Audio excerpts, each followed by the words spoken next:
Bokaro range के नवनियुक्त IG Shailendra Kumar Sinha ने पदभार ग्रहण करने के बाद पहली बार चतरा जिले का दौरा किया। इस दौरान उन्होंने जिले की कानून व्यवस्था, पुलिसिंग व्यवस्था और लंबित मामलों की समीक्षा करते हुए अधिकारियों को कई आवश्यक निर्देश दिए। बोकारो रेंज के नवनियुक्त पुलिस महानिरीक्षक यानी आईजी शैलेंद्र कुमार सिन्हा शुक्रवार को 1 दिवसीय दौरे पर चतरा पहुंचे। चतरा समाहरणालय परिसर में पुलिस जवानों द्वारा उन्हें औपचारिक गार्ड ऑफ ऑनर दिया गया। इसके बाद आईजी शैलेंद्र कुमार सिन्हा पार्क पहुंचे, जहां उन्होंने शहीद विनय भारती की प्रतिमा पर माल्यार्पण कर श्रद्धांजलि अर्पित की और उनके बलिदान को नमन किया। आईजी का पदभार संभालने के बाद चतरा जिले का ये पहला दौरा था। दौरे के दौरान उन्होंने जिले के सभी वरीय पुलिस पदाधिकारियों, पुलिस निरीक्षकों और थाना प्रभारियों के साथ उच्च स्तरीय समीक्षा बैठक की। बैठक में जिले की विधि व्यवस्था, थानों की कार्यप्रणाली, अपराध नियंत्रण और लंबित मामलों के शीघ्र निष्पादन को लेकर विस्तार से चर्चा की गई। मीडिया से बातचीत में आईजी शैलेंद्र कुमार सिन्हा ने कहा कि प्रशासनिक फेरबदल के बाद नए अधिकारियों से परिचय करना और कानून व्यवस्था को और मजबूत बनाना इस दौरे का मुख्य उद्देश्य है। इस अवसर पर पुलिस अधीक्षक अनिमेश नैथानी, डीएसपी सुनील कुमार सिंह,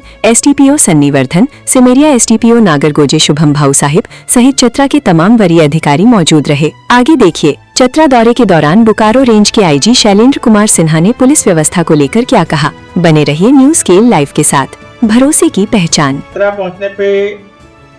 पहुंचने का जो पहला उद्देश्य था वो था कि अपने पदाधिकारियों के साथ बैठकर एक मीटिंग करना। हमारे पदाधिकारी बहुत अभी नए ज्वाइन किए हैं, तो अपने पदाधिकारियों से एज ए जोनल आईजी हमारी क्या अपेक्षाएं हैं, तो उनसे रूबरू होकर हम बात कर लें, एक दूसरे के सामने होकर बात कर लें। इसी क्रम में उनसे परिचय प्राप्त किया गया और हमारी तरफ से जो बातें थी, पहला जो आपने देखा होगा कि मैं विनय भारती पार्क में भी गया। आपकी जानकारी के लिए बता दूं कि विनय भारती मेरा बैचमेट था और he was very good officer, तो उसको मैंने श्रद्धांजलि दी जाकर और उसके बाद फिर यहाँ आया। तो यहाँ मैं जो अपने हमारे पदाधिकारी हैं, जिले के सारे वरीय पदाधिकारी हैं, थाना प्रभारी हैं, तो कुछ बिंदुओं पर बात कर रहा हूँ। वो है, पहला तो है कि जो हमारे थाना प्रभारी और अन्य पदाधिकारियों का है वो व्यवहार अच्छा हो, यानी हमारे थाने में जो पब्लिक आती है उनके साथ उनका व्यवहार कैसा हो। जो थाने में रजिस्ट्रेशन के लिए आते हैं एफआईआर दर्ज किया जाए। जो पदाधिकारी या पुलिसकर्मी हैं उनका टर्नआउट जो है वो काफी अच्छा हो। टर्नआउट का मतलब है अगर यूनिफॉर्म पहना है तो यूनिफॉर्म की जो चीजें होनी चाहिए जो आपके लिए मान्य है उस यूनिफॉर्म में वो साथ रहें। जो केसेस हैं जो हमारे यहाँ रिपोर्ट हो रहे हैं और पूर्व के रिपोर्ट हैं उनका डिस्पोजल त्वरित किया जाए, क्योंकि अभी भी जितने केस रिपोर्ट हो रहे हैं उसकी तुलना में जो पेंडिंग केसेस हैं हमारे, उसकी संख्या अभी तुलनात्मक रूप से ज्यादा है। तो केस कैसे निष्पादित होंगे उस पर भी बात की जा रही है। एक है कोर्ट कंप्लेंट, जो कोर्ट में जाकर कुछ लोग केस करते हैं लेकिन वो थाने में भेजा जाता है तो वो दर्ज नहीं हो पाता है। लेकिन पुलिस अधीक्षक से बात हो रही थी तो इन्होंने बताया कि हमारे पास जितने कोर्ट कंप्लेंट केसेस थे हमने सारे दर्ज करवा दिए। तो एक बहुत अच्छी पहल है। अब वो केस या कोर्ट कंप्लेंट जो है वो अपने अंजाम तक निश्चित तौर पे पहुंच जाएगा। जो अगला बिंदु था वो था पीएस का, जो हमारा पुलिस स्टेशन का रिकॉर्ड है, हम श्रेष्ठता की जो बात करते उसे अपडेट करने की बात हमने करी है। जो हमारा थाना का मालखाना है उसको अच्छे से कैसे संधारित किया जाए। जो थाना में बहुत सारे एग्जिबिट्स हैं, कोर्ट के एग्जिबिट हैं, लावारिस एग्जिबिट हैं, उनका डिस्पोजल कैसे हो उस पर हमने बात करी। जो डिपार्टमेंटल प्रोसीडिंग्स होती है किसी पदाधिकारी या कर्मी के विरुद्ध, उस पर भी हम लोगों ने बात करी। जो वरीय पदाधिकारी हैं, इंस्पेक्टर एंड एबव, उनके द्वारा उनके नियंत्रण के जितने भी प्रतिष्ठान हैं उनका इंस्पेक्शन करना होता है, उनका निरीक्षण करना होता है और सबका निर्धारित है कितने का निरीक्षण आपके द्वारा किया जाना प्रतिष्ठान का।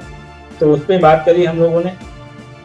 बहुत भी जोर दे रहे हैं कि जो अभी हमारा चुनाव हो गया तो चुनाव के बाद इलेक्टेड मेंबर्स भी हमारे क्षेत्र में हैं, तो उनके साथ बात करें, उससे आसूचना होगी, आपस का कोऑर्डिनेशन अच्छा होगा और कुल मिला के जो अच्छी पुलिसिंग है वो सामने आएगी।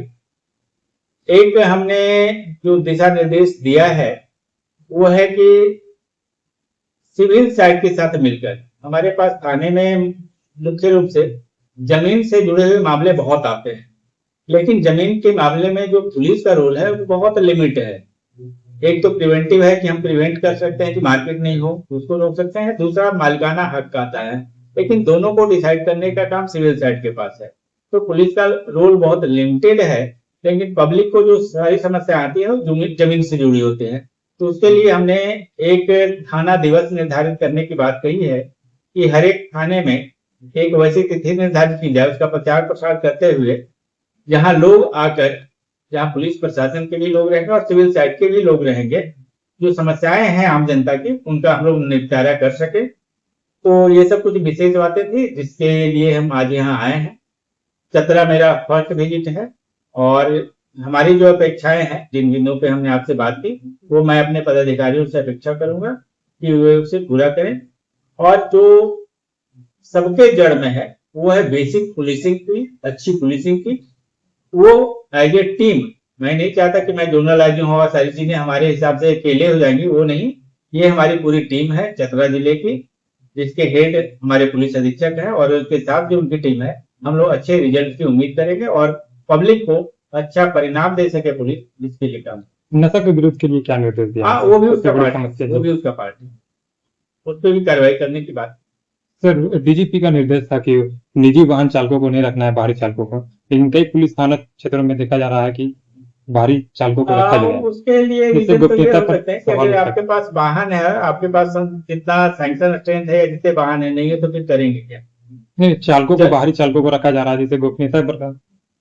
एक आस्पेक्ट हुआ, हमने आदेश दे दिया कि नहीं रखना है। Yes sir. हमारे जिले में 50 वाहन है, हमारे पास 10 ही आदमी है, बाकी 40 वाहन क्या खड़े करके रख देंगे? तो हमारी मजबूरी है कि रखते हैं। तो काम जनता का है और वो हमें करना है, वो हमारी लायबिलिटी है, तो रखते हैं।